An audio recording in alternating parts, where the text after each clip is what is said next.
The storm begins quietly. A missed call. A delayed response. A look on Liam Spencer's face that doesn't quite match the moment. At first, it's brushed off. Stress. Fatigue. Maybe just the weight of too many years carrying too many hearts. But as days pass, something begins to fracture. And when the hallucinations start, they come with the force of a wrecking ball. Liam is diagnosed with a brain tumor. A growing mass in a delicate part of his brain, one that not only disrupts his cognitive functions, but feeds him false realities. At first, it's benign confusion. He forgets names. He walks into rooms and forgets why. But soon, his mind begins twisting reality into nightmare. And in that nightmare, he sees the one thing his heart can't bear, Steffi and Finn, tangled in an affair. The images are vivid. Too real to be dreams, too precise to dismiss. He watches from across the lawn of the cliffside beach house. Finn's hand on Steffi's waist. A whisper too intimate. A kiss too certain. In truth, it never happened. But Liam sees it. He feels it. And that feeling spirals into obsession. Liam begins acting erratically. He lashes out at Finn in public, accusing him of betrayal. Steffi, stunned and confused, tries to defend her husband. Hope tries to calm Liam, but he recoils from her touch, convinced she's hiding the truth too. He isolates. He doesn't sleep. He begins carrying a knife in his jacket just in case. No one knows the depth of the break until it's too late. One afternoon, Steffi invites Liam to Forrester to talk, hoping to soothe the tension. Finn arrives mid-conversation to pick her up. The moment Liam sees him, his body tenses. His jaw clenches. And then, without warning, he lunges. Security pulls Liam off of Finn, but the damage is done. Finn is on the ground, bleeding from a brutal punch to the temple, his white coat smeared red.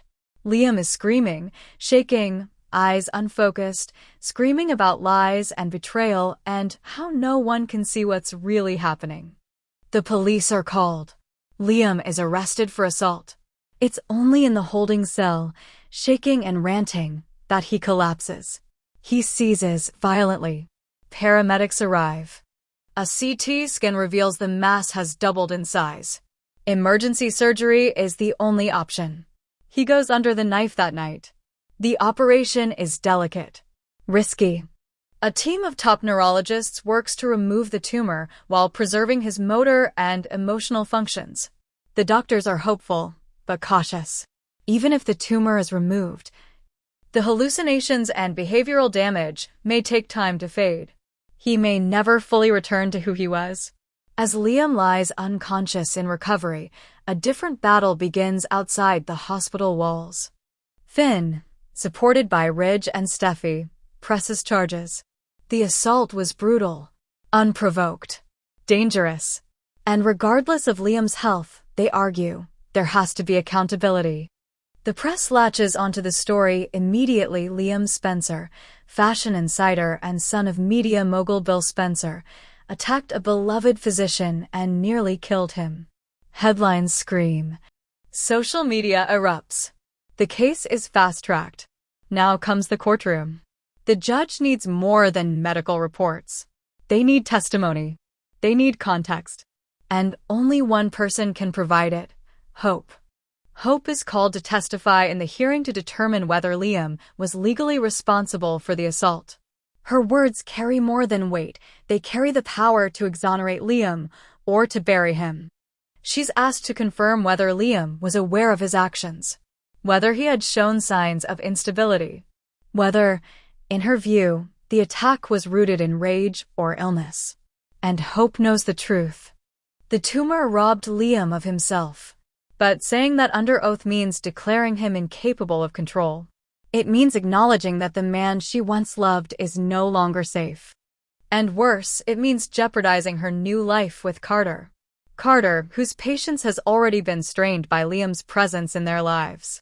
Carter, who stood by while Hope tried to help her ex through his breakdown.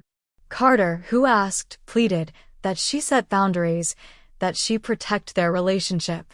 Now, standing in that courtroom, Hope knows the line she's about to cross may end everything she's built. But she speaks. Her voice trembles, but she doesn't stop. She tells the court about the tumor, about the hallucinations, about the fear in Liam's eyes, about the night he accused her of conspiring with Steffi, about the time he begged her to make the voices stop. She lays bare everything. The man Liam was. The man he became. The sickness that took hold of him like a ghost wearing his face. The court listens. The judge nods. And then they make their ruling. Liam is not guilty by reason of medical insanity. He will not face prison time. But he will be remanded into a long-term neurological care facility for treatment and observation. Until doctors can certify that he is no longer a threat to himself or others, he will not be released. The sentence brings no celebration, only silence. Finn, though recovering, is shaken. Steffi is torn between compassion and fear. Ridge tells her that Liam's condition may not be his fault, but they still have to protect their family. Hope walks out of the courtroom and into a wall of flashing cameras. She says nothing. She gets into the car with Carter and drives home. That night, they argue. Not yelling, just quiet, sharp. Final words. Carter tells her he can't compete with a ghost. That no matter what she says, part of her heart still belongs to Liam. That he stood by her, trusted her, and now feels like a bystander to her past. Hope begs him to understand that helping Liam wasn't about love, but about doing what was right. But Carter doesn't see the line anymore. He asks if she would have testified differently if it meant saving their marriage. She can't answer. Carter moves out the next day. Hope returns to the care facility 3 weeks later. Liam is awake. Groggy, subdued, but lucid. He remembers almost nothing. Just fragments. Pain. Anger. Then relief. He thanks her for saving him. He doesn't ask about Carter. She doesn't tell him. Not yet. She sits by his bed for hours, watching the man she once thought would be her forever slowly come back to life. And as the bold and the beautiful continues, the question now isn't just whether Liam will recover. It's whether Hope can live with what she lost to save him. In the shimmering chaos of the bold and the beautiful, secrets never sleep for long, and this week one buried truth reignites a vendetta that threatens to blow apart the fragile peace in Los Angeles. Luna Nozawa, once perceived as the refined, gentle soul among the drama-heavy families, has finally uncovered the betrayal that pushes her over the edge. Her supposed innocence fractures the moment she discovers that Steffi Forrester, her cousin by circumstance, her rival by fate, once tried to have her imprisoned for a crime she never committed. Steffi had buried it years ago, convinced her manipulation would never surface. But Luna found it. Every lie, every falsified document, every coercion that placed her inches away from a prison cell. And now that the truth has surfaced, Luna decides justice won't come through courts or confessions. She'll deliver it herself. Gone is the well-mannered, composed young woman the Forresters believed they had welcomed into their inner circle. In her place stands a cold, calculating avenger armed with the deadliest weapon of all, a meticulous plan. Laced with poison, Luna begins to spin a web of hospitality, suggesting to Steffi a quiet weekend retreat to clear the air and repair their strained dynamic. The venue? The secluded Forrester family villa perched on the cliffs above the Pacific, isolated, beautiful, and fatal if one misstep is taken. Steffi, blinded by arrogance and unaware of the storm approaching, agrees. She wants to believe that Luna, like so many others in her orbit, can be controlled with charm and privilege. As the weekend approaches, Luna crafts her plan with surgical precision.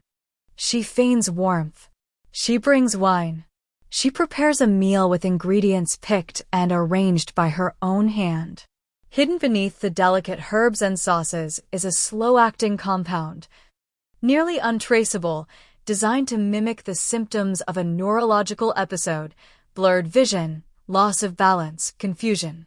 Not immediate death. Not violence. Just enough to push Steffi toward the edge, literally. The cliffside property has no railing on its western balcony. A legacy oversight. A perfect fatal accident waiting to happen. But Luna isn't acting entirely alone. Not directly. Sheila Carter, her grandmother, has sensed the change in Luna for weeks.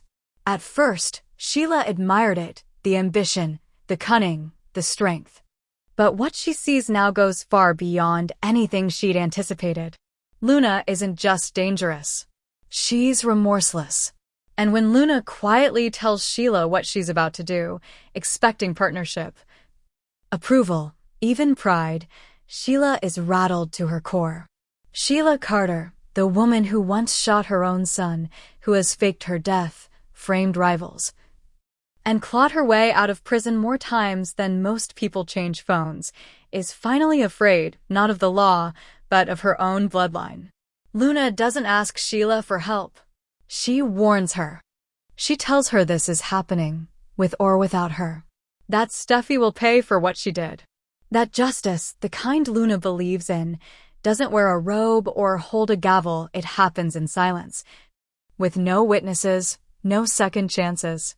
Sheila, shaken and panicked, tries to intervene without alarming Luna. She follows them to the villa under the guise of checking in. She surveys the place, senses the danger. She sees the wine, watches the movements, reads the subtle details others would miss. She's been there before. She knows exactly what's about to happen. She retreats to the edge of the villa, making a call, first to Finn, who doesn't answer, then to Deacon, who dismisses her fears. No one believes her anymore. She's the wolf who cried danger one too many times. Then she sees it, Steffi, visibly dizzy, swaying near the edge, Luna just a step behind, pretending to help, but really positioning. It's too precise. Too timed. Sheila knows it won't look like murder. The autopsy wouldn't detect the toxin. The fall would be blamed. It would all be clean. Sheila has two options. Let it happen and walk away, silent, keeping her hands free from direct action. Luna would get what she wanted. Steffi would be gone, and with her gone, Sheila's place in Finn's life might be easier. Safer. Or step in, destroy Luna's plan, and risk it all. There's a third problem too. The kitchen security camera, a dusty, barely functioning relic of the villa's early days, caught Luna preparing the meal. Not everything, just enough. Enough to suggest tampering. Sheila finds the footage while searching for an opportunity to stop the confrontation. And in that moment, she knows she's holding a live grenade. Evidence that could end Luna's life, or protect it. She must decide. Expose Luna, give the footage to the police, and risk Luna turning on her and possibly dragging Finn and baby Hayes into the chaos, or destroy the footage and bury the truth forever. She takes the drive from the camera, slips it into her coat pocket, walks back to the balcony. Steffi, still woozy, is now seated. Luna offers more wine. The second dose. Sheila steps in. She tells Steffi it's time to go now. Steffi glares, offended, stubborn. But Sheila doesn't back down. She looks at Luna. Their eyes lock.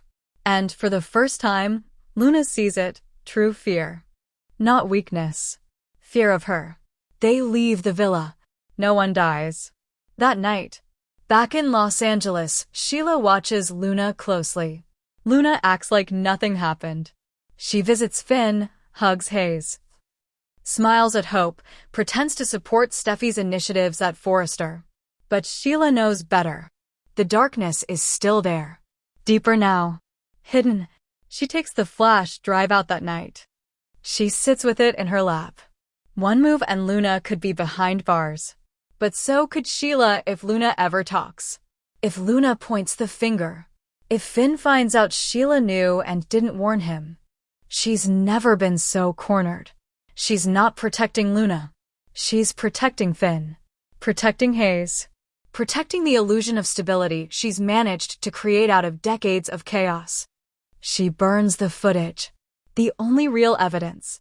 And Luna knows. She doesn't say it, but she knows. She sends Sheila flowers the next day. A white orchid and a single note. "Thank you for understanding, family. Now, the war isn't over. It's gone underground." Luna has tested her power and won. Sheila has buried a truth that could destroy them both. And Steffi, oblivious to the razor's edge she just walked, continues her life, unaware that her greatest threat isn't in the boardroom or the tabloids, it's in her family tree. As the story unfolds, one thing becomes terrifyingly clear: Luna is no longer just another Forrester pawn. She's playing her own game. And the Queen of Darkness might have just crowned her successor.